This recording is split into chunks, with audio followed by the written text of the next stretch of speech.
Joining us now is Senator Jeff Merkley of Oregon. He's the chief sponsor of the amendment that passed today calling for an accelerated withdrawal of U.S. forces from Afghanistan. Senator Merkley, thank you very much for being here tonight, and congratulations on the success of that amendment today. Well, thank you very much, Rachel. It's an incredible number of things happening around the world today. Yeah, and I feel like this is one of those moments when I have very high hopes and very high wishes for what our political process would be capable of doing.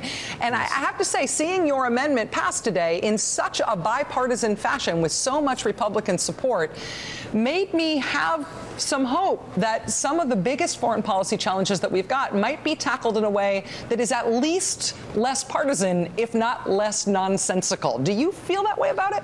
You know, this was a very bold and bipartisan moment. It's the first time in 11 years that a chamber of U.S. Congress has said we need to end this war in Afghanistan and bring our sons and daughters home, and to do it by nearly a 2-to-1 margin, and tell the president not only should you stay the course in transferring responsibility to the Afghan military and getting our troops out of a combat role, but you should do everything possible to move more quickly. That was a tremendous statement to make, and very different than what we had 2 years ago. And this is essentially phrased as advice from the Senate. It's the sense of the Senate. It's not a binding requirement that you're putting on the Pentagon or the president. What are you hoping is going to be the practical effect of this proposal?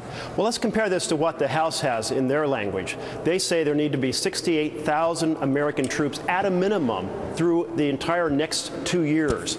So they're talking about basically indefinite war at large numbers, and the Senate has responded tonight and said, no, this war must come to an end. We have lost thousands of Americans. We have spent $500 billion. We have spent 11 years. The nation building is not working. Our primary missions on the training camps, our primary mission on taking out those responsible for 9/11 is completed. Let's get our sons and daughters home. It's an incredible rebuttal to the case the House has made for indefinite high levels of war in Afghanistan.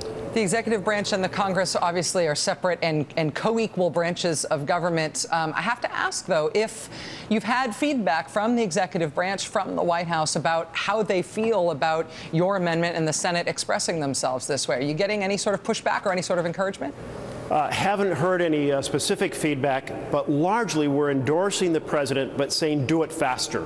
And so I suspect that the president would very much like to hear that we think he's on the right track, but hope that the circumstances enable him to move even more quickly. This is a very different message than the House is sending. And within the 2014 framework that the president has laid out, he has described the pace at which he wants to bring Americans home from Afghanistan as a steady pace. He hasn't said anything about how many troops he wants there over that time period. It seems like the president would not have to change any statements that he's previously made about the war in order to go along with your language. Is that your sense? No, not at all. We're really reinforcing the vision the president has laid out. And to have a bipartisan endorsement of the president's vision, along with calling for an acceleration of his vision, is really just the right message to send. It says you're on track, but do it more quickly. This war needs to come to an end. We compare this to 2 years ago when we had a resolution that Russell Feingold put forward, and I assisted him in it. And it simply asked the president to set out a timeline. That's all it asked. Just set out a timeline. And we only had 18 votes for that. But tonight we said not only do we endorse a timeline for getting out, but we want you to accelerate it. And we had 13 Republicans join with the Democrats and say enough is enough. We need to end this war. We need to get home. Senator Jeff Merkley of Oregon, thank you very much for your time tonight, sir, and congratulations again on this amendment. I really appreciate your time. Thanks. Senator Jeff Merkley, I should also say the other issue that he's really been championing in the Senate right now is this idea of changing the Senate rules about whether or not you can just by rote require a 60-vote supermajority for everything, which has made this one of the least effective Senates of all American times.